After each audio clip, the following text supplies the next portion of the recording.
अरे इन्होंने तो गौमाता के नाम पर भी भ्रष्टाचार किया है।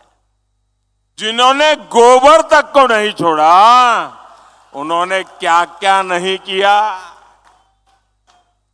इनके भ्रष्टाचार के सबसे बड़े भुक्तभोगी मेरे नौजवान हैं, मेरे बस्तर के लोग हैं। कांग्रेस ने युवाओं को नौकरी का वादा दिया था, लेकिन नौजवानों की नौकरी में ही घोटाला कर दिया। कांग्रेस के नेताओं ने पीसीएस भर्तियों में अपने बच्चों, अपने रिश्तेदारों को सेट कर दिया। किया कि नहीं किया? चारों तरफ लूट मचाई कि नहीं मचाई? इनकी पार्टी तो राजनीति में भी अपने ही बच्चों को सेट करती है और नौकरियों में भी यही करती है।